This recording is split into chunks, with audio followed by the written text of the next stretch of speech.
ሌላው ደግሞ የምንኖርበት መንገድ በእምነት ስለሆነ ይህን የእምነት መንገድ እንድታስተምረን ከቃልህ እንድትገልጥልን በጌታ በኢየሱስ ክርስቶስ ስም እንጸልያለን። ስለተሰጠን ስለዚህ ድል እግዚአብሔር ሆይ እናመሰግንሃለን።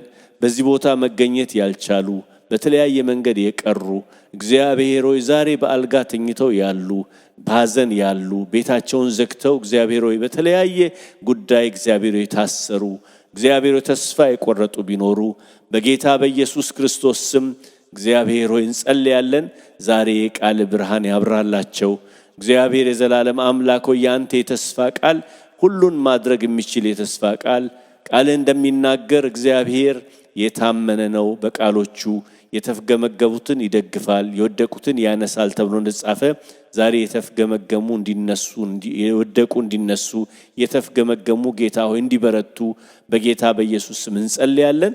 ሁሉ ለአንተ ክብር ይሁን በጌታ በኢየሱስ ክርስቶስ ስም አሜን። እግዚአብሔር ይመስገን። እንግዲህ እምነት አሁን የምንነጋገረው እምነት እንደምታውቁት የመጽሐፍ ቅዱሳዊ እምነት ነው። የእግዚአብሔር ቃል የእግዚአብሔር እስትንፋስ እንደሆነ ዋና ባለስልጣን እንደሆነ የሚያምን ሰው ያለው አይነት እምነት ነው። ይሄ የምንነጋገረው ብዙ አይነት እምነት አለ። ሰው በብዙ ነገር ይታመናል። ይሄ ግን የእግዚአብሔር እስትንፋስ የሆነበት የእግዚአብሔር ቃል እንደሆነ አምኖ በዚህ መሰረት ላይ የሆነ እምነት ነው የምንነጋገረው። ሁለተኛ ጢሞቴዎስ 3:16 በኋላ እንመለከታለን። እንደምታውቁት መጽሐፍ ቅዱስ ሲናገር የእግዚአብሔር መንፈስ ያለበት መጽሐፍ ሁሉ ይለዋል። ይሄን 66 መጽሐፍ ምን ይለዋል? የእግዚአብሔር ምን አለበት? መንፈስ አለበት። እግዚአብሔር እስትንፋስ አለበት። በሌላ አነጋገር ሰው የእግዚአብሔርን ቃል ሲያነብ ከእግዚአብሔር ጋር እየተነካካ ነው ማለት ነው። ስለዚህ ይሄ እምነት ብለን የምንነጋገረው ነገር አንደኛው መሰረት እሱ ነው። ሁለተኛ የእግዚአብሔር ቃል ዋና መካከለኛ ሐሳብ ኢየሱስ ክርስቶስ የእግዚአብሔር ልጅና የዓለም አዳኝ እንደሆነ በማመን ላይ የተመሰረተ ቃል ነው። ይሄ ስለ ክርስቶስ ኢየሱስ የሚናገር ነው። እምነት ብለን ስንነጋገር በራሳችን ስለመታመን አይደለም፣ ባለን ነገር ስለመታመን አይደለም፣ በኢኮኖሚው መታመን አይደለም፣ በመንግስት የመታመን ሳይሆን በእግዚአብሔር ልጅ በክርስቶስ ኢየሱስ ላይ በዚህ የቃል ዋና መሰረት የሆነው በመጀመሪያ ቃል የሆነው ኢየሱስ ክርስቶስ በሱ ላይ ያለ መታመን ነው የምንነጋገረው እምነት ስንል። ሌላው በእግዚአብሔር የተስፋ ቃል ላይ ቅድም እንዳልኩት የተመሰረተ ነው። ስለዚህ እምነት የሚባለው ሐሳብ በዚህ ነው። እንደ ክርስቲያን የምናምንበት ዋና መሰረታችን በዚህ ነው። በአገልግሎታችን አይደለም የምንመካው የምናምነው፣ በልምዳችን አይደለም፣ በአገልጋዮች አይደለም። ነገር ግን በዚህ ቃል ላይ ስለተመሰረተ እምነት ነው ዛሬ የምንነጋገረው ማለት ነው። መንፈሳዊ ፍሬ ነው እምነት። እንደምታውቁት ገላትያ ምዕራፍ 5:22 ላይ ከመንፈስ ቅዱስ ፍሬዎች መካከል አንዱ መንፈስ ቅዱስ ፍሬ ተብሎ የተጠቀሰው እምነት ነው። እምነት መንፈሳዊ ኃይል ነው። እግዚአብሔር የሰጠን በመንፈስ ቅዱስ የሆነ ኃይል ነው። እኛ በአእምሮአችን ልናስብ እናደርገዋለን፣ እንደርስበታለን፣ እንፈጽመዋለን ያላልነውን ነገር እንድናደርግ ልናይ የማንችለውን ነገር እንድናይ የሚያደርግ መንፈሳዊ ኃይል ነው። የመንፈስ ቅዱስ ደግሞ ፍሬ ነው ማለት ነው። ስለዚህ እምነት ተስፋ ስለምናደርገው ነገር የሚያስረግጥ የማናየውን ነገር የሚያስረዳ ለሽማግሌዎች የተመሰከረላቸው በዚህ ነውና ዓለሞች በእግዚአብሔር ቃል እንደተዘጋጁ ስለዚህም የሚታየው ነገር ከሚታዩት እንዳልሆነ በእምነት እናስተውላለን ይላል። ይሄን በኋላ በደንብ አብራራዋለሁ። ግን እምነት ሲናገር ተስፋ ስለምናደርገው ነገር ያስረግጥልናል። ተስፋ የዛሬ ነው የነገ ነው አይደለ?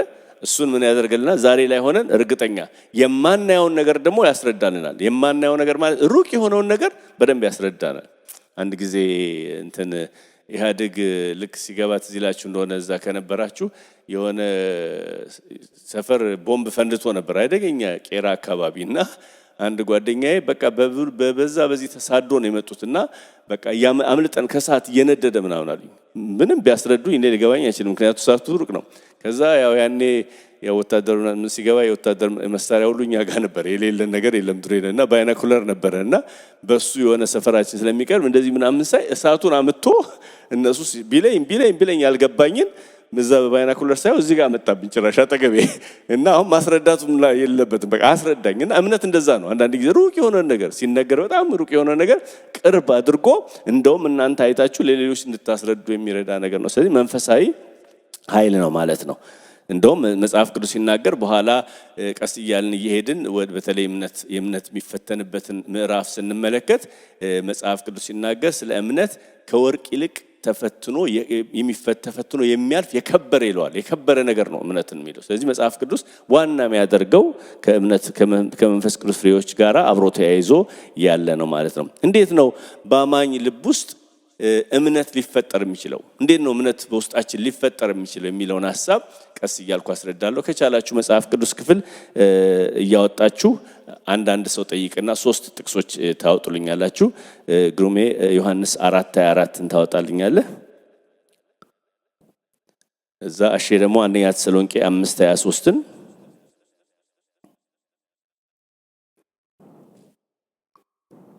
ከዛ ደግሞ ሁለተኛ ጢሞቴዎስ 3:16 መሲ ታወጭልኛለሽ። ስለዚህ የመጀመሪያው ዮሐንስ ወንጌል ምዕራፍ 4 ቁጥር 24 ምንድነው የሚለው?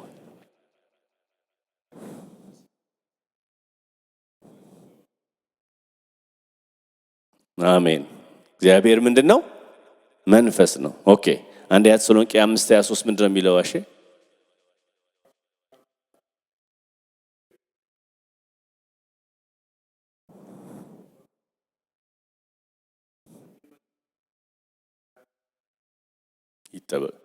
ይጠበቁ። ስለዚህ ስለ ሰው ደግሞ ሲገልጥ ስጋ፣ ነፍስ፣ መንፈስ አለው ብሎ ሶስቱንም አንድ ላይ አድርጎ ይጠበቁ ይላል። ወደ ኋላ አስረዳዋለሁ። የመጨረሻውን ሁለተኛ ጢሞቴዎስ 3:16 የመጀመሪያው ሐሳብ ነው የምትለው። በኋላ ሌላ ቆሮንቶስን ማንም ሮሜን እናያለን።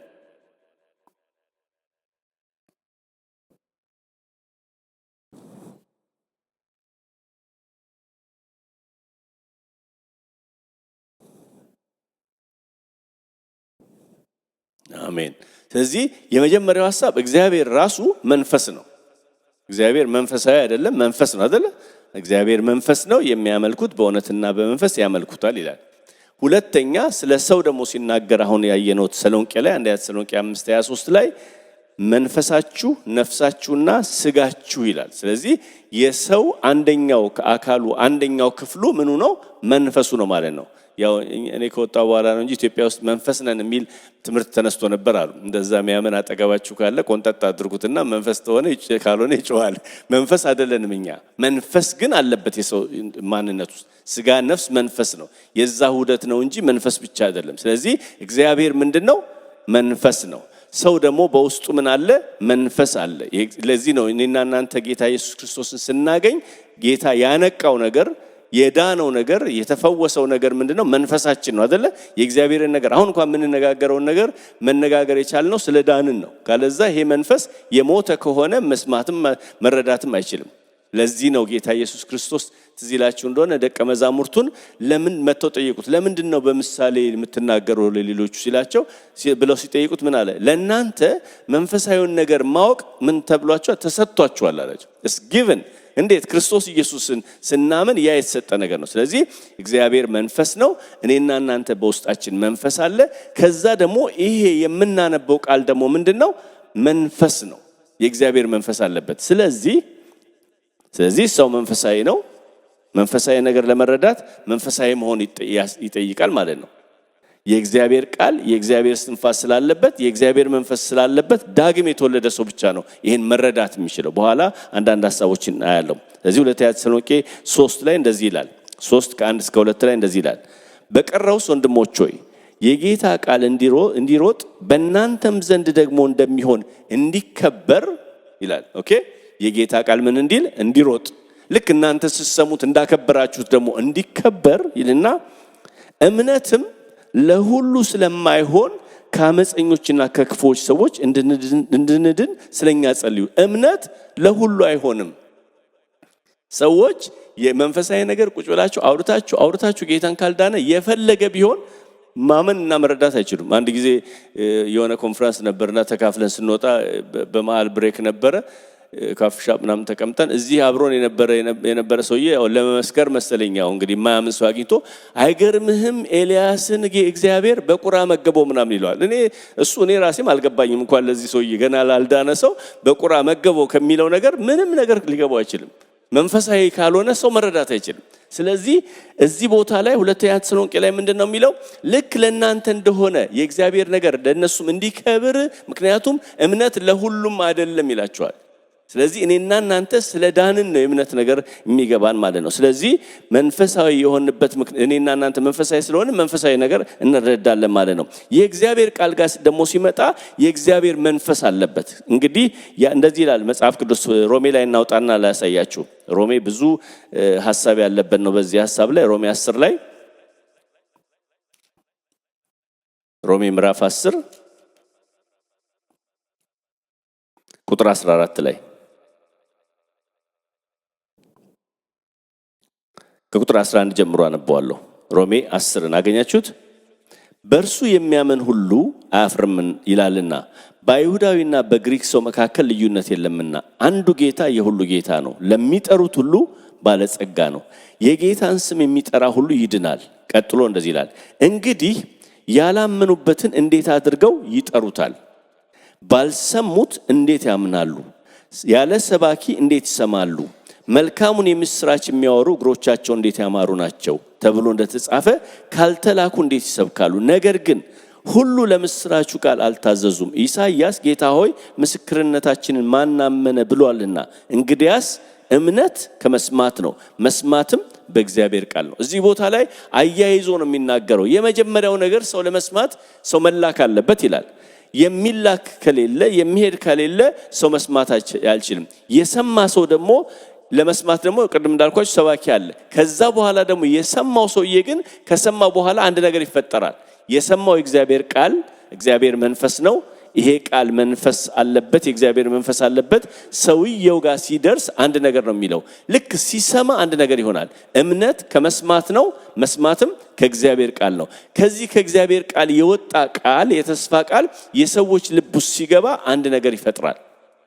እምነት የሚባል ነገር ይፈጠራል። በሌላ አነጋገር የእግዚአብሔር ተስፋ በሌለበት ቦታ እምነት አይኖርም። ሰው እኔና እናንተ እንደ ክርስቲያን ከእግዚአብሔር ቃል ጋር ያለን ግንኙነት ሲቆም አንድ ነገር አብሮ ቆሟል። እምነት የሚባል ነገር ቆሟል።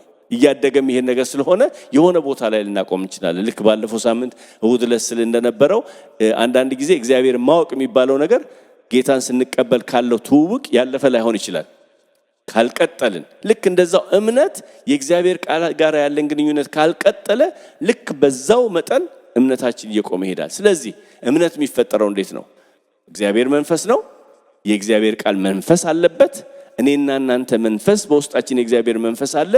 ልክ ስናነብ ከሰማነው ቃል የተነሳ እምነት ምን ይሆናል? ይፈጠራል ማለት ነው። ከዛ በኋላ ነው እዚህ ቦታ ላይ ሲናገር ቀጥሎ ወደ ላይ ከፍ ብላችሁ ስትመለከቱ ሰው በልቡ አምኖ ይጸድቃል፣ በአፉ ደግሞ መስክሮ ምን ይላል? ይድናል ይላል። ስለዚህ አንድ ነገር እምነት ሰው ልቡ ሲፈጠር የሚቀጥለው ነገር አክሽን ነው ማለት ነው።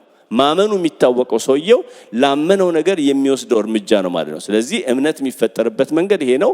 ይሄ ከሆነ እምነት በውስጣችን ኮንቲኒየስሊ ልክ አንድ ፋብሪካ ምርት እንዲያመርት ሰፕላይ ሁሉ ጊዜ መቅረብ እንዳለበት ሰፕላይ ልክ ሲቋረጥ ምርት እንደሚቋረጥ እኔና እናንተ ቃል ሲቋረጥ እምነት ይቋረጣል። እምነት ከተቋረጠ ደግሞ በኋላ የምንለው ማሳብ አለ። ራሱ ህይወት የሚባል ነገር ተቋርጧል። ምክንያቱም ጻድቅ በእምነት ነው የሚኖረው ነው የሚለው። እንዴት ነው የሚቀጥለው? እንዴት ነው እግዚአብሔር ማለት አንድ ጊዜ ልናምነው እንችላለን እግዚአብሔርን፣ ግን ቀጥሎ ላለው ነገር ግን ተስፋ እንድናደርገው ሁሉ ጊዜ ከእግዚአብሔር ጋር ያለን ግንኙነት በጣም ወሳኝ ነው ማለት ነው። ስለዚህ እግዚአብሔር ቃል መንፈስ አለበት። ከዛ በኋላ ዕብራውያን 11 ላይ እንደዚህ ላይ ቀደም ያነበብነው ቁጥር 1 ላይ የተስፋ ቃል ይላል። እሱ ኢየሱስ ነው አይደለ? በመጀመሪያ ቃል የነበረው የሚለው የእግዚአብሔር ቃል ሮሜ 4:1 ላይ በእግዚአብሔር ተስፋ ቃል አልተጠራጠረም ብሎ ስለ አብርሃም ይናገራል። ስለዚህ የተስፋ ቃል የሚለው ክርስቶስን ነው። ያ የተስፋ ቃል ልክ ሲመጣ ስለ አብርሃም ሲናገር አልተጠራጠረም ይላል። ምክንያቱም እምነት ስለተፈጠረበት እሱንም እናያለን። ኦኬ፣ የክርስቲያን ተስፋ ኢየሱስ ነው። መጽሐፍ ቅዱስ ቅድም እንዳልኳችሁ ዕብራውያን ላይ ተስፋን አይደለ የተሰጠውን ተስፋ ነው የሚጠብቀው ክርስቲያን። እምነት የሚባል የሚጀምረው ከተስፋ ነው። የክርስቲያን ደግሞ መጽሐፍ ቅዱስ ደግሞ ስለ ተስፋ ሲናገር ቲቶ 2:13 ላይ የተባረከ ተስፋችን የሚለው ኢየሱስ ክርስቶስን ነው። ስለዚህ የመጨረሻው ተስፋ የምንጠብቀው ለዚህ ነው ኢሳይያስ 40 ላይ እግዚአብሔርን በመተማመን የሚጠባበቁ ነው አይደል የሚለው። የጸሎት መልስ የሚጠባበቁ አይደለም የሚለው፣ ራሱን እግዚአብሔርን የሚጠባበቁ ነው የሚለው። ሰው ብዙ ጊዜ አይደክሙም አይሰለቹም ሲል ድካም ካለ እግዚአብሔርን እየጠበቁ እግዚአብሔርን ሳይሆን የምጠብቀው ከእግዚአብሔር የሆነ ነገር እየጠበቁ እሱ ያደክማል። ግን እግዚአብሔርን የሚተማመን ግን አይደክምም። ምክንያቱም የመጨረሻ ተስፋ እግዚአብሔር ለሰው የሰጠው ኢየሱስ ነው። ቃሉን ስናነብ እሱን ነው የምንፈልገው። የመጨረሻ የምንፈልገው ነገር በህይወታችን እሱ ነው ማለት ነው። ስናምንም የምናምነው ክርስቶስን ነው ማለት ነው። ኦኬ ክርስቲያኖች የሁሉም አገር እንግዲህ ዜጎች ስለሆንን የሁለት አገር ዜጎች ነን። እናንተ ተፈጥሯዊ ዓለም አለ የምንኖርበት ዓለም፣ እንደገና ደግሞ ሰማያዊ ዓለም አለ። ስለዚህ በጣም ብዙ ጊዜ ዶሚኔት የሚያደርገው ህይወታችን ላይ ተፈጥሯዊ ነገር ነው አይደል? የምናየው ኒውስ የምናየው ነገር በሙሉ እምነት ይፈጥርብናል። ያየናቸው ነገሮች የሰማናቸው ነገሮች እምነት ይፈጥሩብናል። ልክ ወደ እግዚአብሔር ቃል ጋር መጠጋት ስንጀምር ግን ያኛውን የሚታየውን ዓለም የምንሰማውን ነገር አልፎ ተስፋ የሚሰጥ ነገር ደግሞ በእኛ ውስጥ ይገኛል። ሰው እኛ ጋር ቀርቦ የሚሰማው ከኮንቨርሴሽናችን የሚሰማው ነገር የዜና ማስተጋቢያ ከሆንን እምነት ጠፍቷል ማለት ነው። ግን ለመጣው ዜና ምላሽ የሆነ ነገር ከእግዚአብሔር ቃል ውስጥ በእኛ ውስጥ መኖር አለበት። ያ ለዚህ ነው ከእግዚአብሔር ቃል ጋር ያለን ግንኙነት በጣም አጥብቆ መብዛት ያለበት። ይሄ ካልበዛ በዓለም ያለው ነገር በጣም አደገኛ ነገር ነው። ምክንያቱም እኛ ሁለት ዓለም ውስጥ ነው የምንኖረው። ዓለም ጌታ ኢየሱስ ክርስቶስ ሲናገር በዓለም ናችሁ ግን ከዓለም አይደላችሁም አላቸው። ምን ማለት ነው? በዓለም ትኖራለህ ግን አስተሳሰቤ፣ አመለካከቴ፣ አነጋገሬ እንደ ዓለም መሆን የለበትም። ያንን ሊቀይር የሚችለው ምንድነው? የእግዚአብሔር ቃል ብቻ ነው። እንዲሁ ቤተክርስቲያን ስለተመላለስኩ አይሆንም። እዚህ ቦታ ላይ ስመጣ ግን የእግዚአብሔር ቃል ጋር ስመጣ ግን አንድ እርግጠኛ የሆነ ነገር አለ። ቅድም እንዳልኩት በየጊዜው ፕሮዲዩስ ያደርጋል፣ እምነት ይቀጥላል። ምክንያቱም አነባለሁ፣ እምነት ይፈጠራል፣ አነባለሁ፣ እምነት ይፈጠራል። ስለዚህ ኢኮኖሚ ወደቀ የሚባል ወሬ ስሰማ ኢኮኖሚ ወደቀ ብዬ ማስተጋባ አይደለም ነው። እግዚአብሔር አለ አያሳጣኝም የሚል ቃል የእግዚአብሔርን ቃል ተስፋ ቃል መናገር ይችላልው። ስለ ዓለም ስንሰማ፣ ስለ ልጆቻችን ስንሰማ፣ ስለ ትምህርት ቤቱ ሲስተም ስንሰማ እያንዳንዱ ነገር አእምሮአችንን ሊይዘው ይችላል። ከዛ በላይ የሚያደርገን የእግዚአብሔር ቃል በቃ። ስለዚህ የእግዚአብሔር ቃል በጣም አስፈላጊ ነው ማለት ነው። የእግዚአብሔር ፈቃድና ተስፋ በታወቀበት ቦታ ላይ እምነት አለ። የእግዚአብሔር ተስፋ ባለበት ቦታ ላይ ነው እምነት የሚፈጠረው። ተስፋ ደግሞ የእግዚአብሔር ቃል ነው። እሱ ሲቆም ተስፋ ሲቆም እምነት ይቆማል ማለት ነው። ያለ እምነት ደግሞ የኛ ህይወት በጣም አደገኛ ነው የሚሆነው። ኦኬ ውጤቱ ምንድነው? ቅድም እንዳልኩት ከነዚህ የእግዚአብሔር መንፈስ ያለበት መጽሐፍን ስናነብ በእኛ ውስጥ ከሚፈጠረው ነገር ውጤቱ ምንድነው? እምነት ከመስማት ነው፣ መስማትም ከእግዚአብሔር ቃል ነው። ስለዚህ ምንድነው የሚሆነው? አንደኛ ቆሮንቶስ ምዕራፍ 2 ላይ እንደዚህ ይላል። አንደኛ ቆሮንቶስ ምዕራፍ 2 በጣም የምወደው ክፍል ነው ይሄ ክፍል። አንደኛ ቆሮንቶስ ምዕራፍ 2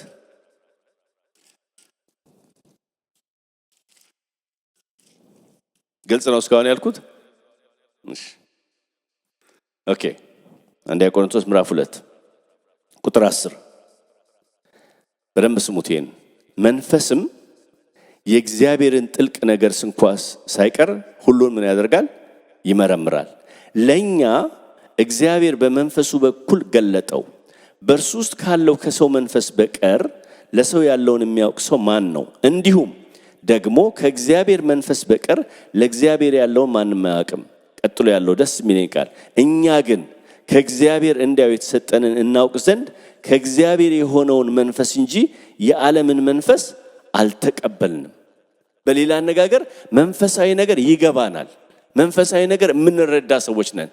ስለዚህ የእግዚአብሔርን ቃል ስናነብ ከእግዚአብሔር ቃል ጋር ግንኙነት ስናደርግ አንድ ነገር ይሆናል። ሁሉ ጊዜ እምነት ፕሮዲዩስ ማድረግ እንችላለን። ለምን?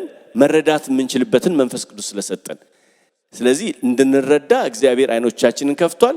የሰውን ማንነት በሰው ውስጥ ያለውን መንፈስ የሚያውቅ የለም። እኛ ግን አልፈን የእግዚአብሔርን ሐሳብ ያውም ጥልቅ የሆነውን የእግዚአብሔርን ሐሳብ እንድንመረምር የእግዚአብሔር መንፈስ በውስጣችን ተሰጥቷል ማለት ነው። ለዚህ ነው አይን ያላየው ጆሮ ያልሰማው አእምሮ ያላሰበው የሚለው እዚህ ቦታ ላይ ይናገራል። ለልጆቹ የሰወረው ሚስጥር አለ።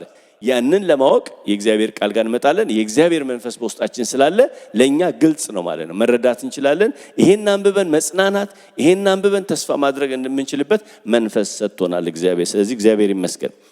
ስለዚህ ሁለተኛ ቆሮንቶስ 4:13 ነገር ግን አመንኩ ስለዚህ ምን አልኩ ይላል? ተናገርኩ ይላል። ይሄ ከዚህ የተነሳ አንድ ነገር ይሆናል። ሰው ሲያምን መናገር ይጀምራል። የሚናገረው ነገር ያመነውን ነው። የምንናገረውን ነገር በደንብ የሚቃኘው የእግዚአብሔር ቃል ነው።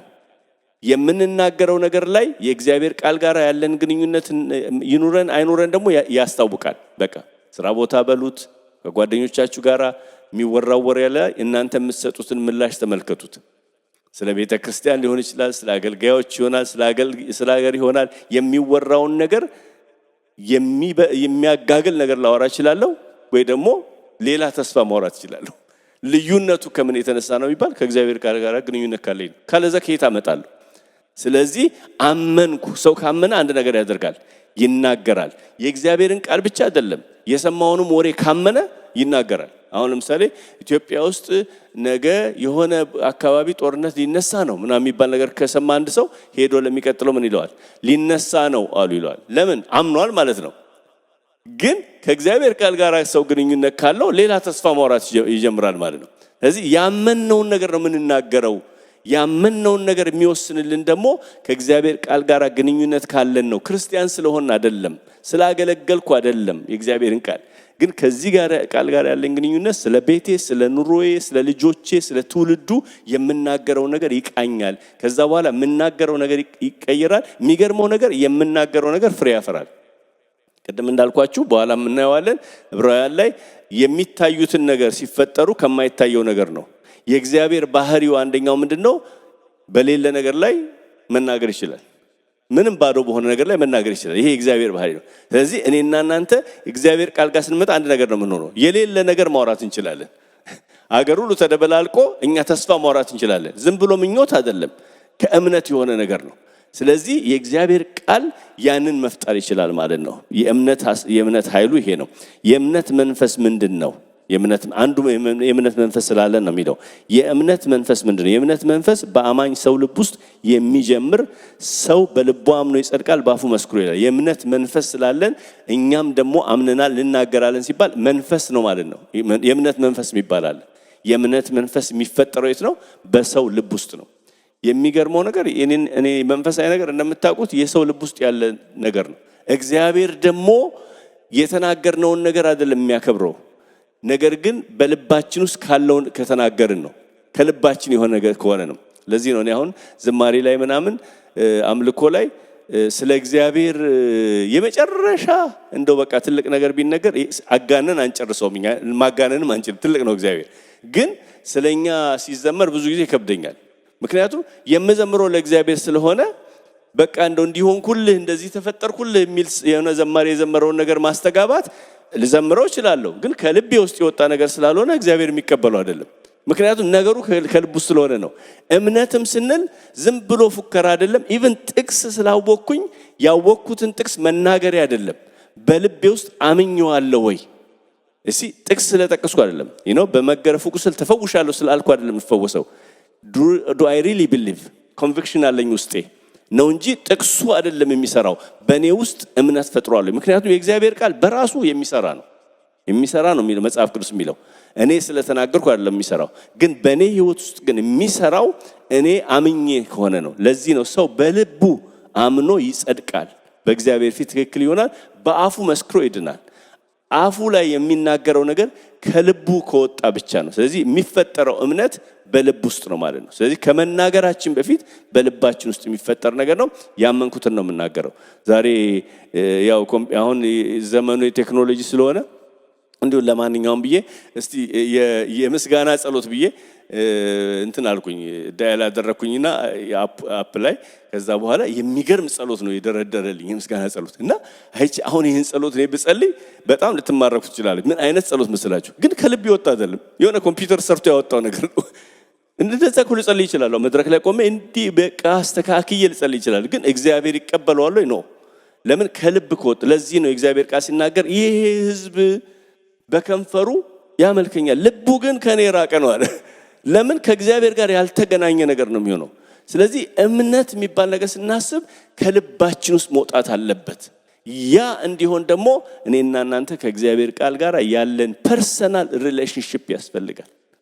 አንዳንዱን ጥቅስ የሚገርማችሁ ነገር እንለዋለን ብዙ ጊዜ ሲባል ሰምተን የቱ ጋር እንዳለ እንኳን ማናውቀው ጥቅስ አለ። በጣም ስለሚባል ብቻ ዝም ብሎ የሚደገም ነገር አለ፣ ግን የቱ ጋር እንዳለ እንኳን ማይታወቅ። ስለዚህ ልክ ስላልነው ብቻ የሚሆን ይፈጥራል። ኖ አይደለም። በልቤ ውስጥ ያ ነገር ኮንቪክሽን አለኝ ወይ? አምኜዋለሁ ወይ? እግዚአብሔርን ቃል በጣም ወሳኝ ነው። ምክንያቱም ውጤት ተኮር የሆነ ጸሎት የምንጸልይ ከሆነ ወይም የምናደርገውን ነገር ስናደርግ ኦኬ ይህ እግዚአብሔር መንፈስ ያለበት የእግዚአብሔር ቃል ወደ ልባችን ሲገባና ስናምነው የሚፈጠረው የእምነት ኃይል የሚያደርገውን የእግዚአብሔር ቃል በማርቆስ 11 ላይ እንደዚህ ብሎ ይናገራል። ማርቆስ 11 ላይ እንሂድ።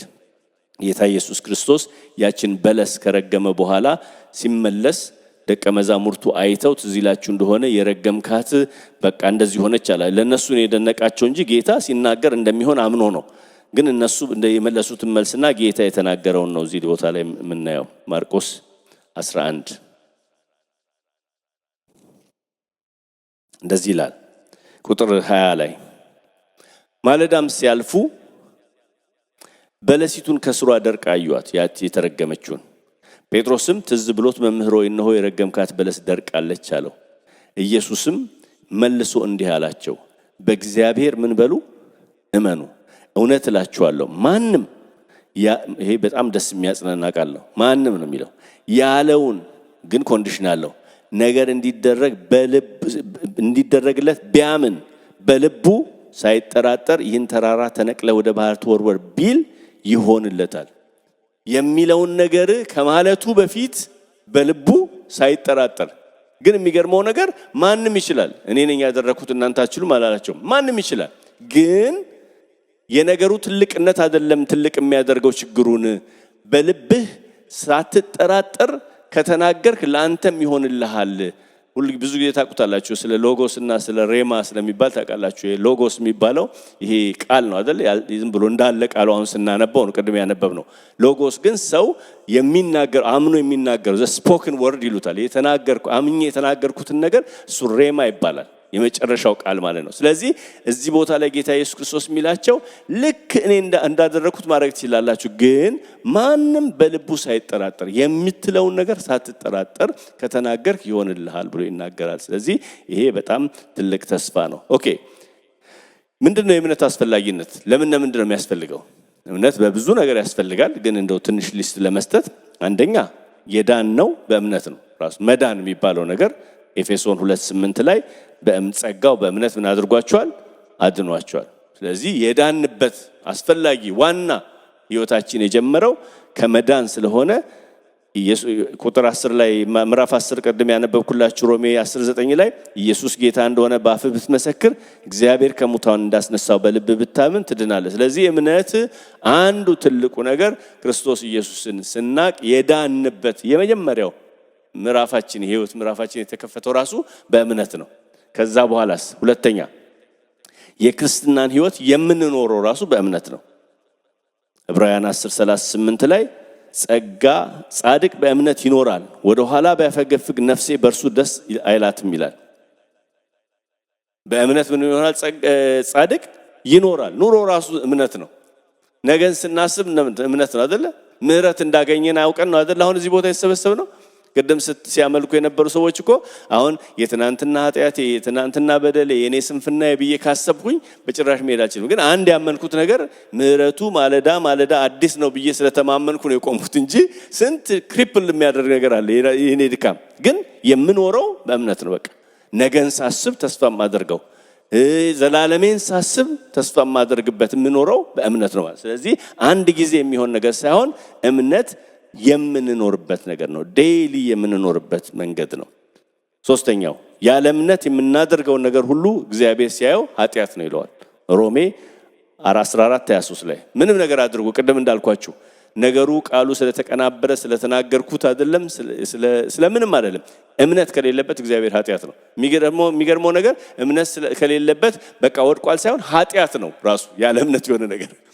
አገልግሎቴም በሉት የምሰጠውን ነገር በሉት የትኛውም ነገር የማደርገውን ነገር ሳይሆን እግዚአብሔር የሚያየው ያደረኩበትን ምክንያት ስለሚያይ አይቶ ኃጢአት ነው ሊለው ይችላል። ትናንትና በቀደም እሁድ ዕለት ከወጣቶች ጋር የደህንነት ክፍል እያስተማርኳቸው ነውና እየነገርኳቸው ነበር። አንዳንድ ጊዜ አሁን የተነስቼ ኢትዮጵያ ውስጥ የኦርፋኔጅ ድርጅት ላቋቁም ነው ምናምን ብላችሁ በስማ ምን አይነት ልብ ነው አይደል የምትሉት? እግዚአብሔር ግን ኃጢአት ነው ሊለው ይችላል። ምክንያቱም እሱ ሐሳብ የሌለበት የሱ ፈቃድ የሌለበት ጥሩ ነገር ግን ልክ ኤርሚያስ እንዳለው ሌላ ጊዜ እናየዋለን። እሱን ምን ታያለህ አይደል ያለው? የሚያየውን ከነገረው በኋላ እሱ ከነገረው በኋላ መልካም አይተሃል አለው። የማየው ነገር አይደለም ትክክል፣ አይቼ እሱ አይቶ ትክክል ነው ያለው ነገር ነው ትክክል ማለት ነው። ስለዚህ ምንም ነገር ላድርግ ያለ እምነት ከሆነ ኃጢአት ነው መጽሐፍ ቅዱስ የሚነግረው። ስለዚህ እምነት አንደኛ የዳንኩበት ነው፣ ሁለተኛ የምኖርበት ነው በየቀኑ፣ ሶስተኛ ያለ እምነት የማደርገው ነው። ስለዚህ እያንዳንዱን ነገር ስናደርግ ለጌታ ጊዜም ከባከነ ገንዘባችንም ከባከነ አቅማችንም ከባከነ ያለ እምነት የምናደርገው ነገር ከማድረግ መጠንቀቅ አለብን። በእምነት ነው ወይ የማደርገው? በደስታ በእምነት ነው ወይ የማደርገው? ይሄ በጣም አስፈላጊ ነገር ነው። ሌላው እና ሶስተኛው አራተኛው ያለ እምነት እግዚአብሔርን ደስ ማሰኘት አይቻልም ይላል። ራሱ እግዚአብሔር ደስ የሚለው አገልግሎት የዚህ ቦታ ቆሜ ከጧት ጀምሮ እዚህ ምናምን ስንት ሰዓት አሳለፍኩ ምናምን ብዙ ነገራችሁ ይችላል፣ መስዋዕትነት የተሞላው ህይወት። ግን ያለ እምነት ከሆነ ደስ አይለው። የመጨረሻ የኛ ደግሞ ኃይል ነህምያ ላይ ሲናገር ደስታችን የእግዚአብሔር ኃይላችን የእግዚአብሔር ደስታ ነው ይላል የሚያቆመን። እዚህ እግዚአብሔር ተደስቶበታል ነው ጥያቄው። ሊደሰትበት የሚችልበት ነገር አንድ ነገር ነው፣ እምነት አለበት ወይ የምታደርገው ነገር ላይ። ስለዚህ እምነት የዳንበት ነው፣ እምነት የምንኖርበት ነው። ያለ እምነት እግዚአብሔርን ደስ ማሰኘት አይቻልም። ያለ እምነት የሆነ ደግሞ ነገር ኃጢአት ነው።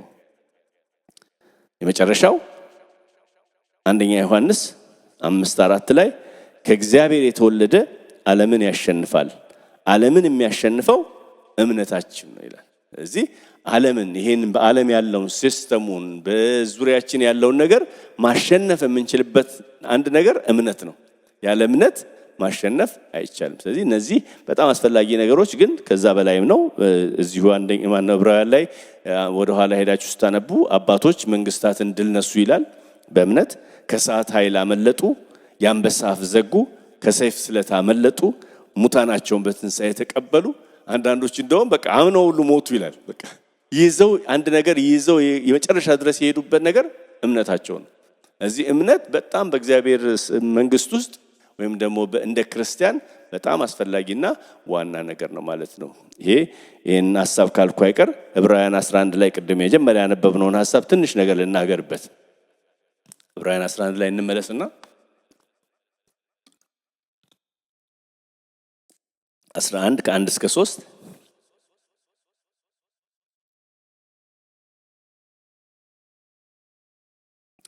እምነትም ተስፋ ስለምናደርገው ነገር የሚያስረግጥ የማናየውን ነገር የሚያስረዳ ነው።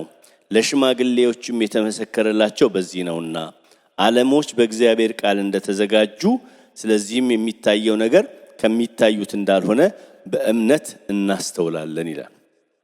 ስለዚህ የሚታየው ነገር ከመኖሩ በፊት ምን ነበር ማለት ነው? የሚታየው ነገር ከመኖሩ በፊት ምን ነበረ? የማይታይ ነገር ነበር ማለት ነው። ስለዚህ ዓለም ሲፈጠር የማይታይ ነገር ነበረ፣ በእግዚአብሔር ሐሳብ ውስጥ ግን ያለ ነገር ነው። ስለዚህ ነው የተናገረው። ስለዚህ ወደ መኖር መጡ። ስለዚህ የሚታየው ነገር ከመኖሩ በፊት የሚታይ ነገር ነበረ። ስለዚህ ከሚታየው ነገር ይልቅ የሚበልጠው ትልቁ የማይታየው ነው ማለት ነው። መንፈሳዊ ዓለም ነው ትልቁ። እውን የሆነው ኮለኛ እንደ ክርስቲያን ይሄ ውጩ አይደለም። ውጩ ጠፊ ነው፣ ጊዜያዊ ነው። እኛ ራሳችን ጊዜያዊ ነን። ግን ትልቁ ነገር የማይታየው ነገር ነው። ስለዚህ ይሄን የማይታየውን ነገር ለማየት እምነት ያስፈልጋል ማለት ነው። እምነት የማይታየው ለዚህ ነው በአብዛኛው የምንወሰደው ከሚታየው ነገር ነው። ጆሮአችን የሚወሰደው ልባችን የሚወሰድበት ነገር የሚታየው ነገር ነው። ምክንያቱም ቅድም እንዳልኳችሁ የዓለም ነዋሪዎች ስለሆነ። ግን ከሚታየው ነገር ይልቅ እንደ ክርስቲያን የማይታየው ነገር ነው የሚበልጠው። እዛ ቦታ ላይ እንደሱ ነው የሚናገረው። ስለዚህ እምነት ስራው የሚታየውን ነገር ከመውረሳችን በፊት የማይታየውን ነገር ማውረስ ነው። ኦኬ አብርሃምን ልጅ እሰጥሃለሁ ከማለቱ በፊት ከማውረሱ በፊት ልጅ ከመምጣቱ በፊት ቤቱ ገብቶ ልጅ ከማልቀሱ በፊት አንድ ነገር እርግጠኛ ሆኗል። የወረሰው ነገር ልጁን አይደለም የወረሰው፣ በእምነት ተስፋውን ወርሷል። እዚህ የእምነት ኃይሉ ይሄ ነው። የማይታየውን ነገር አሳይቶ ገና ሳትገባበት እንድትወርስ ያደርጋል። አስገባቸዋለሁ ከነአን ብሎ ከነአን ከመግባታቸው በፊት መጀመሪያ እንዲረዱ ያደረጋቸው በልባቸው በውስጣቸው ያ የሚባለው አገር ገና ሳይገቡበት ያላዩት አገር ያልገቡበት አገር በእምነት እንዲገቡበት ነው የሚፈልገው። ስለዚህ እምነት የሚሰራው አንደኛው ኃይሉ ምንድነው? ያ ሊያወርስ ያለው እግዚአብሔር ሊያወርሰን ያለው ለምንድነው? ስለ ዘላለም ሕይወት ታምናላችሁ? ከዚህ በኋላ በዘላለም እንደምንኖር የእግዚአብሔር መንግስት በቃ እንደሚቀጥል ታምናላችሁ? በምን አመናችሁ? እንዴት ነው ያመናችሁት? አቤት አላመናችሁም? የዘላለም ሕይወት እንዳለ ታውቃላችሁ? ታምናላችሁ? ኦኬ እንዴት አመናችሁ? እንዴት አወቃችሁ? በእምነት አይደለ? ወርሳችሁታል። እምነት ግን ምን አደረገ? ወርሰናል። በቃ እርግጠኛውን እናወራለን። አይገርም? አይን ያላየው ጆሮ ያልሰማው እግዚአብሔር ያዘጋጀዋል ሐዘን የሌለበት እንወርሳለን። ጌታ እናየዋለን። እንዴ የሚገርመው ነገር እኮ እኛ አሁን ስለገባንበት ነው እንጂ ዓለሙ ቀለል ያለን በጣም ቅዠት የሚመስል እኮ ነገር ነው። ግን እኛ በቃ መንፈሳዊ ነገር የሚገርመው ነገር የተገለጠልን ግን በቃ ማናብራራው ነገር ነው። አይብራራም። በቃ እግዚአብሔር ለኛ አበራልን፣ እኛ ግን አናብራራውም።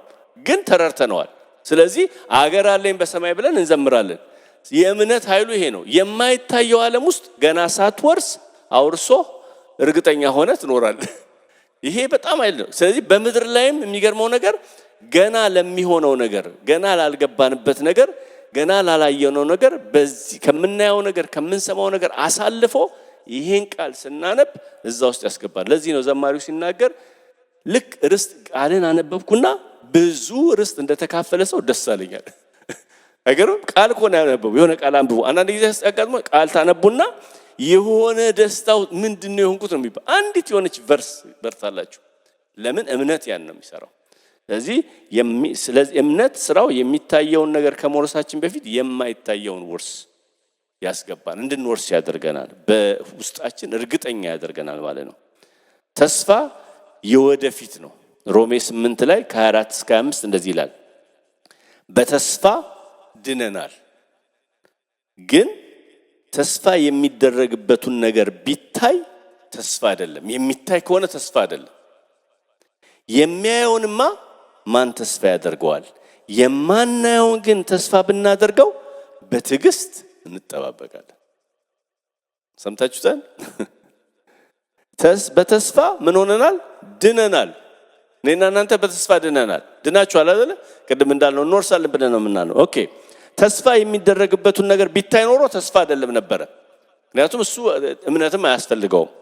የሚያየውንማ ማን ተስፋ ያደርገዋል? የማናየውን ግን ተስፋ ብናደርገው አንድ ነገር በትዕግስት እንጠብቀዋለን ጌታን። እምነት ተስፋ ያደረግነውን ነገር እርግጠኛ የሚያደርግ ከሆነ ከእምነት በፊት የሚቀድመው ተስፋ ነው ማለት ነው። ስለዚህ ተስፋ ቅድም እንዳልኳችሁ በሌለበት እምነት የለም። እግዚአብሔር እንዲህ አድርጎ ተናግሮኛል ብለን ስንል ከየት አመጣው የሚል ጥያቄ መጠየቅ አለበት። እንዲህ አይነት አሁን ለምሳሌ አንዳንድ ነገሮችን ለማድረግ ስንወስን ምንድነው መነሻችን የሚለውን ጥያቄ የእግዚአብሔር ተስፋ ካልሆነ ተስፋ የራሳችን ተስፋ ብዙ ተስፋ አለ በነገራችን ላይ የማይቀጥል ተስፋ፣ ዘላለማዊ ያልሆነ ተስፋ፣ እርግጠኛ ያልሆነ ነገር አለ። ይሄ ነው በቃ እርግጠኛ የሆነ ተስፋ። ስለዚህ ተስፋ የወደፊቱን ነው የሚናገረው የዳንበት ግን የሚታይ ነገር አይደለም። እምነት ተስፋ ያደረግነውን ነገር እርግጠኛ የሚያደርግ ከሆነ ከእምነት በፊት የሚቀድመው ተስፋ ነው ማለት ነው። ኤርምያስ አስቀድም ያልኳችሁ 1:13 ላይ 11 ላይ እንደዚህ ይላል፣ እነሆ ይሄን ስሙት፣ ቃሌን በአፍ ውስጥ አኖሬያለሁ። እምነት ከየት ነው የሚመጣው? እምነት ከየት ነው የሚመጣው? በሉት ጮክ ብላችሁ ከመስማት። ኦኬ ስለዚህ የመጀመሪያ ያደረገውን ኤርምያስ ተመልከቱ። እነሆ ቃሌን በአፍ ውስጥ አድርጌያለሁ፣ ደግሞ የእግዚአብሔር ቃል ኤርምያስ ሆይ ምን ታያለህ እያለ ወደ እኔ መጣ። እኔም የለውዝ በትር አያለሁ አልኩ። አየ፣ በቃ ቃል ገባ፣ ውስጡ አየ። የለውዝ በትር አይደለም የሚያሳየው፣ እሱ ቃል ነው የተናገረው። በዛ ውስጥ ግን የለውዝ በትር አያለሁ አለ። ኦኬ አሁን ይሄ ኢየሱስ ስራ ነው። አየሁ አለ። እግዚአብሔርም እፈጽመው ዘንድ በቃል የተጋለውና መልካም አይተሃል አለ። እሺ እግዚአብሔር ያሳያል፣ እምነትን አይኖቻችንን ያበራል። ላየነው ነገር ኮንቪክትድ ሆነን ውስጣችን ይሄ ነው ብለን ላመንበት ነገር ደግሞ እግዚአብሔር ይተጋል። የሚፈጽመው ጌታ ነው፣ እኛ አይደለም የምናደርገው። እኛ ግን ስናምን እግዚአብሔር ይወዳል ማለት ነው። ምንድነው የምታየው? አሁን ጥያቄው እግዚአብሔር ምንድነው የሚታያችሁ? እንደው ነገን ስታስቡ ምን ይታያችኋል? ዓለምን ስታስቡ ምን ይታያል? ቤተሰብን ስታስቡ ምን ይታያል? ልጆችሽን ስታስቢ ምንድነው የሚታይሽ? አገልግሎት ስታስቡ ምንድነው የሚታሰብ? እሱን ነው እግዚአብሔር የምታየውን ነገር ከእግዚአብሔር ቃል የወጣ ከሆነ እኔ ተጋለሁኝ ለመፈጸም ነው የሚለው። የሚታይ ነገር ከሌለ ግን እግዚአብሔር ምንም አሳይመንት ማሰጠ ነው በቃ። ምክንያቱም የማየው ነገር የለም። ለማየት ግን የመጀመሪያ ነገር ቃሉን አበላይ ነው የሚለው። ቃል ነው፣ ከቃል በኋላ ነው ማየት የተቻለው። ልክ እሱ ጋር ሲመጣ የሚታይ ነገር አለ። ቅድም እንዳልኳችሁ አሁን ስለ ቤተሰብ እንጸልያለን፣ ስለ ሀገር እንጸልያለን፣ ስለ ቤተክርስቲያን እንጸልያለን። ግን እግዚአብሔር ምን ታያለ? ምንድነው what's your hope? ምንድነው የምታየው ነገር? እግዚአብሔር የሚያስበው ነገር አለ እኮ። ያንን ስለ ቤተክርስቲያን ይሆናል፣ ስለ አገልግሎት ይሆናል የምታየውን ነገር ካየህ አንተ እርግጠኛ ከሆንክ እኔ ደግሞ ተጋለሁ ለመፈጸም። ምክንያቱም እሱ ነው የሚያደርገው፣ ማድረግ እኛ አንችልም። ግን ለማየት ግን ከቃሉ ጋር የተያያዘ ነገር ነው እዚህ ቦታ የሚናገረው።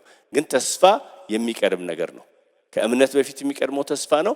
እኛም ከመናገራችን በፊት የእግዚአብሔር ቃል ተስፋ በጣም አስፈላጊ ነው መቅደሙ። ኦኬ ሉቃስ ላይ አንድ ላይ ከ47 እስከ 49 ማርያም ትዝ ይላችኋል፣ መልአኩ መጥቶ ካናገራት በኋላ ምንም ነገር የተፈጠረ ነገር የለም፣ የተወለደ ልጅ የለም፣ ምን የለም። ግን መጥቶ ቃል ነው የተናገራት አይደለ? ትወልጃለሽ ታላት። ከዛ እንደዚህ አለች፣ ከዛሬ ጀምሮ አለች ትውልድ ሁሉ ብፅዕት ይሉኛል፣ ብርቱ የሆነ እርሱ በእኔ ታላቅ ሥራ አድርጓልና ስሙም ቅዱስ ነው። ከየት አመጣሽው? ገና የሆነ ነገር የለም፣ ገና የተፈጸመ ነገር የለም። አይደለም ሳይወለድ ያለውን የተወለደውንም እንኳን ሕፃን ልጅ ገና ብዙ ሰዎች ግራ የገባቸው ጊዜ ነበር። እሷ ግን ገና ልክ መልአኩ ከተናገራት በኋላ እርግጠኛ ሆና ብፅዕት ይሉኛል፣ እሱ ብቻ አይደለም በእኔ ታላቅ ሥራ አድርጓልና ስሙም ቅዱስ ነው ብላ እግዚአብሔርን ማመስገን ጀመረች። ለምን? ተስፋ መጀመሪያ ስለመጣ ከተስፋው የወጣ እምነት በውስጧ ተፈጥሮ የተናገረችው ነገር ነው። ስለዚህ አሁንም መልሼ የማመጣችሁ ወደ እግዚአብሔር ቃል ነው። የእግዚአብሔር ቃል ተስፋ ያስፈልገናል ለእያንዳንዱ ነገር ስንጸልይም ይሁን ምንም ስንል ከዚህ ተነስተን ማድረግ አለብን ማለት ነው። ይሄ በጣም አስፈላጊ ነገር ነው። ኦኬ አዲስ ሐሳብ ነው፣ ያው ስለ እምነት ነው። ግን አዲስ ሐሳብ ወጣ ብዬ ደግሞ አንዳንድ ነገር እናገራለሁ። አንዳንድ ነገር ለማስረዳት የሆነውን ነገር ከማስረዳት ይልቅ ያልሆኑትን ነገሮች ስንናገር የሆኑትን ነገር ማወቅ ቀላል ነው። ለምሳሌ አሁን እምነትን እንዲህ ነው እምነት ከማለት ያልሆኑትን ነገሮች ትንሽ ላሳያችሁ። እምነት ያልሆነ ነገር አንዳንድ ጊዜ ግን ሰዎች በስተትም በአለማወቅም እንዲህ ነው ብለው ስለሚያስቡ ማለት ነው። ስለዚህ እምነት ካልሆኑት ሁኔታዎች አንደኛው እምነት እውነታን መካድ አይደለም። እምነት ማለት ለምሳሌ ጉንፋን ይዞኝ ያስነጠስኩ እያያችሁኝ ምንም አላመመኝም ብሎ ማለት እምነት አይደለም፣ እሱ ውሸት ይባላል። እምነት ማለት ከዚህ በላይ እግዚአብሔር ነው ከማልፍበት ነገር በላይ ከሚታየው ነገር በላይ የእግዚአብሔር ሊሰራ ይችላል ብሎ ማለት ነው እንጂ እምነት እውነታን መካድ አይደለም። እውነታ እንዳለ ነው። የባቢሎን ግንብ በፊታቸው ተደቅኗል። እስራኤል ሕዝብ የለም በሉ አላላቸው፣ ዞራችሁ ጩሁ ነው የተባለው። ስለዚህ የለም ማለቱ አይደለም መፍትሄው። አንዳንድ ጊዜ አንዳንዱ በህይወታችን የሚያለውን ነገር ዲናይ ማድረጉ መካዱ ነገሩን የሚያጠፋ ይመስልናል፣ ግን አያጠፋውም። ግን ሁለት ነገር ነው። ካመነ ለምሳሌ አንድ ሰው ከታመመ ካመነ የእግዚአብሔርን ቃል ይዞ ጌታ ይፈውሰኛል ብሎ ካላመነ ወደ ሆስፒታል መሄዱ በጣም አስቸኳይ ነው። ምክንያቱም ሁለቱም ያለው ይሄ መካድ የለም በቃ ጌታ አለ ፈውሶኛል። አጠቃላይ ይወላችሁ ይሄ አጠቃላይ እምነት የሚባል ነገር አለ። አሁን መጽሐፍ ቅዱሳዊ እኮ እውነት ነው፣ በመገረፍ ቁስል ተፈውሰናል። ግን ለኔ ግን ፐርሰናሊ ይሄን ነገር መውሰድ አለብኝ። እሱ ነው፣ ሁለቱ ልዩነት አለው። ስለዚህ ለኔ ያመንኩትን ነገር ነው መሆን ያለበት። ስለዚህ እውነታን መካድ አይደለም ያለውን ነገር። እንደውም የመጨረሻው ድል መሆን ያለበት እውነታን ማወቅ ነው። ለዚህ ነው ቅድም ስንናገር አንድ ሰው ለምሳሌ ጌታ ኢየሱስ ክርስቶስን ሊቀበል ሲመጣ አንድ መጀመሪያ የምንጠይቀው ነገር ኃጢአተኛ ነኝ ብለህ በል ነው አይደል? ኃጢአተኝነቱን ካላመነ እንዴት ብሎ ነው የሚድነው? ስለዚህ እውነታው መካዱ አይደለም የሚያድነው። እውነታው አለ። ከእውነታው በላይ ግን የክርስቶስ ኢየሱስ ደም የኔን ኃጢአት ያጥባል ብሎ አድኖኛል ብሎ ሰውየው ሲድን ነው የሚድነው። ስለዚህ እውነታን መካድ አይደለም እምነት ማለት፣ ነገር ግን ከእውነታው በላይ የሆነ እግዚአብሔር አለ ብሎ ያንን ማለት ነው። የመጀመሪያው የድል እርምጃ ያለብንን ችግር ማመን ነው። ህይወት ፈተና እንዳለበትና እኛም ነፃ እንዳልሆንን ከዚህ ማወቅ። ሆኖም ግን የእግዚአብሔር ቃል ሲናገር እንደዚህ ይላል፣ ነገር ግን በጌታችን በኢየሱስ ክርስቶስ በኩል ድል መንሳትን ለሚሰጠን ለእግዚአብሔር ምስጋና ይሁን ይላል። አንደኛ ቆሮንቶስ 15:57 ላይ ነገሩ አለ፣ ችግሩ አለ፣ እሱን አልክደውም። ግን አንድ ነገር ደግሞ አለ፣ ነገር ግን በጌታችን በኢየሱስ ክርስቶስ በኩል ድል መንሳት ለሚሰጠኝ ለእግዚአብሔር ምስጋና ይሁን። ከነገሩ በላይ የሆነ ጌታ አለ ብሎ ማመን ነው እንጂ ነገሩ ግን አለመኖሩን ወይም መካድ እሱ እምነት አይደለም፣ እሱ ሞኝነት ነው የሚባለው። አንዳንድ ሰዎች እምነትን በህይወታቸው ያለውን እውነታ ከመካድ ጋር ያገናኙታል። ቅድም እንዳልኳችሁ የታመመ ሰው ሊሆን ይችላል፣ የተለያየ ችግር ያለበት። ኃጢአታችንን አምነን ተናዘዝን፣ የዳነው በዛ መንገድ ነው። እንደዛ እውነታ በማመን ነገር ግን ከሁኔታዎች በላይ የሆነ ጌታ ካለንበት ሁኔታ እንዳወጣን ማመን እውነተኛው እምነት ነው። ቅድም እንዳልኳችሁ የኢያሪኮ መኖር አልካዱም እስራኤላውያን። ዳዊት ጎልያድ ፊት ለፊት መጋፈጡን አልካደም። ጎልያድ አለ፣ ግን አንድ ነገር ያለው እኔ የማመልከው አምላክ ከዚህ ይበልጣል ብሎ ነው እንጂ ያመነው ጎልያድ የለም አይደለም። ስለዚህ ያለው ችግር አለ፣ ግን ከዛ በላይ ነው ብሎ ማመን እሱ እምነት ነው። ያለንበት ሁኔታ ካወቅንና ካስተዋልን በኋላ እሱ ጋር አናቆምም። የእግዚአብሔርን ቃል እንናገራለን። ችግር አለብኝ፣ እሱን አልክድም፣ ግን እሱ ጋር አላቆምም። የሚቀጥል ነገር አለ። ፊልጵስዩስ 4:19 ላይ አምላኬ እንደ ታላቅ ባለጠግነቱ መጠን የሚያስፈልጋችሁን ሁሉ በክርስቶስ ኢየሱስ ይሞላባችኋል። ችግር አለ፣ ፋይናንሻሊ ተቸግሬያለሁ፣ የሆነ ችግር አለብኝ፣ ግን እሱ ጋር አላቆምም። ግን ጌታ ደግሞ አለ፣ የሚረዳ አምላክ አለ። ታምም ያለው እሱ ጋር ግን አላቆምም። ፈዋሽ ጌታ ደግሞ አለኝ። የሆነ ክራይሲስ ደርሶብኛል፣ እሱ ጋር አላቆምም። ነገር ግን የሚቀጥል ነገር አለ። ስለዚህ እውነታን አንክድም፣ ግን ከሁኔታዎች በላይ የሆነውን ጌታን ደግሞ እናምናለን ማለት ነው። ኦኬ ሮሜ 4:17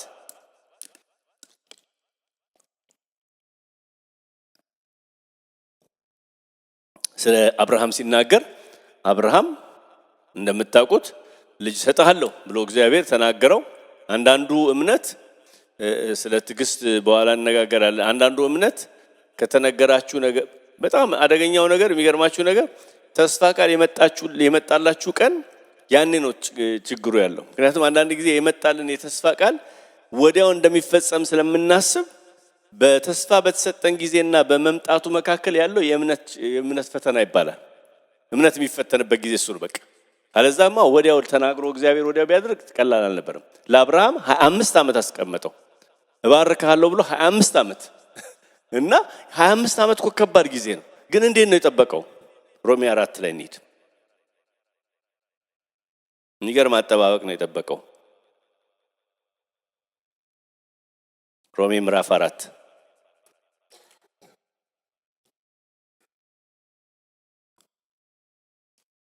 እንደዚህ ይላል።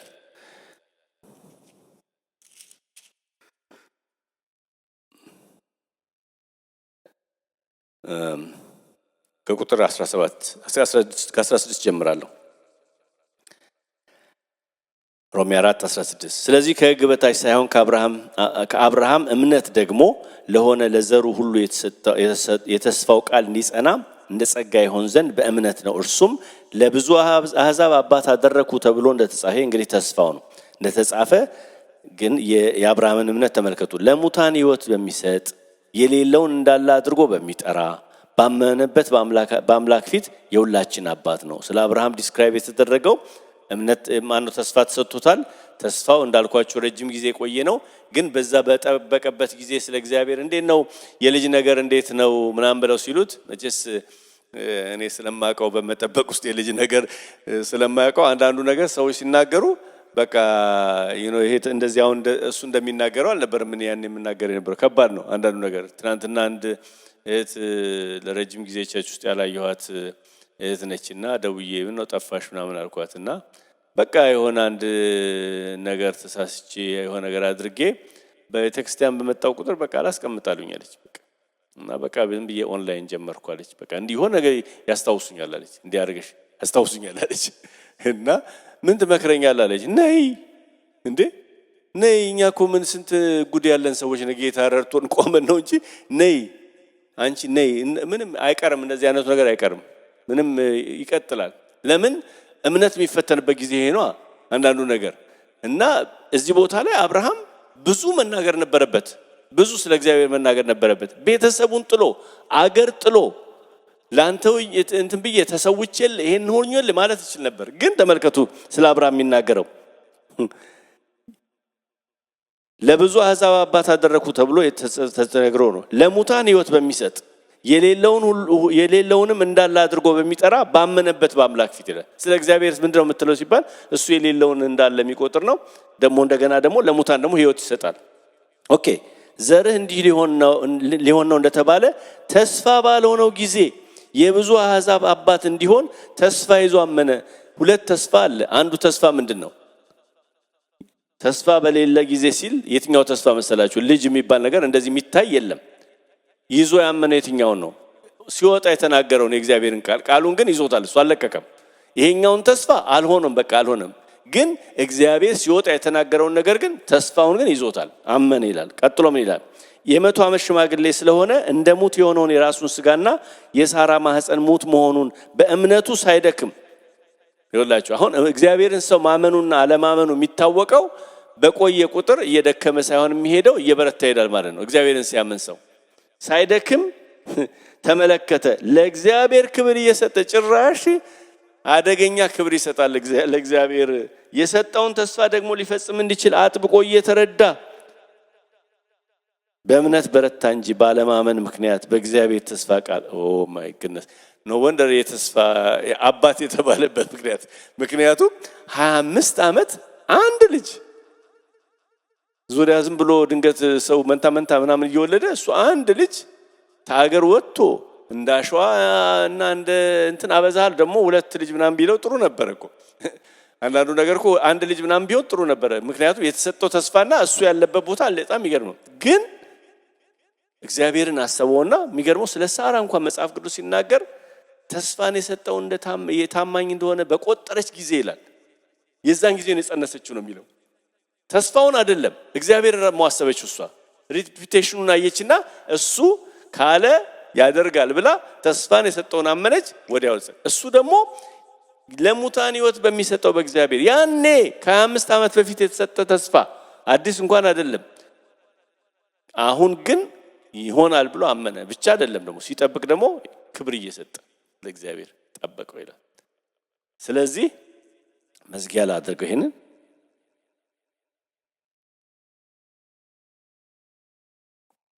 ለሙታን ሕይወት በሚሰጥ የሌለውን እንዳለ አድርጎ ስለዚህ እውነታን መካድ ሳይሆን ችግሩ አለ፣ ልጅ የለም፣ 25 ዓመት ነው የተጠበቀው፣ ሰው ሁሉ ያውቃል። ግን አንድ ነገር አውቃለሁ፣ እውነታን አልክድም፣ ግን ለሙታን ሕይወት ይሰጣል። የሌለውን ነገር ደግሞ ይጠራል። ልክ ዕብራውያን ቅድም 11 ላይ እንዳነበብ ነው ያሉት ነገሮች የሚታየው ከማይታየው አይደለ? እግዚአብሔር እኮ ጠርቶ ነው ያመጣቸው። ሰማይ ምድር የሚባል ነገር የለም። አሁንም እግዚአብሔር ሊጠራ ይችላል ብሎ እግዚአብሔርን አመናለ። እውነታውን ክዷል ነው አልካደም። ስለዚህ እምነት እውነታ መካድ አይደለም። ኦኬ፣ ስለ እምነት ነው የተነጋገርነው። እምነት ክርስትናን የጀመርንበት ነው። እምነት ክርስትናን የምንቀጥልበት ነው። ያለ እምነት እግዚአብሔርን ደስ ማሰኘት አንችልም። እግዚአብሔርን ደግሞ ለእግዚአብሔር የምናደርገው የትኛው መንፈሳዊ ነገር ደግሞ ከእምነት ውጭ ከሆነ ኃጢአት ነው። ስለዚህ እነዚህ ነገሮች ናቸው። ሁለተኛው እምነት የሚባለው ነገር ክህደት አይደለም። እውነታ አለ፣ ከሁኔታው በላይ ግን እግዚአብሔር ይሰራል ብሎ ማመን ነው። እንግዲህ ጌታ ቢፈቅድ ደግሞ እንቀጥላለን። የሚቀጥለው ሳምንት ተነስተን ቆመን እንጸልያለን።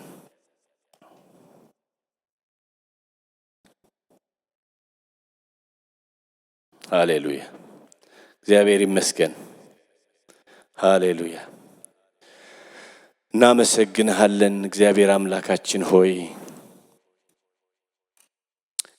ዛሬ ደግሞ እንጸልያለን ከተስፋ ቃል ጋራ እግዚአብሔር ሆይ እንድታቆራኘን እንድትረዳን። ጌታ ሆይ አንተን የምናውቅበት መንገድ የሰጠህን እሱ ነው።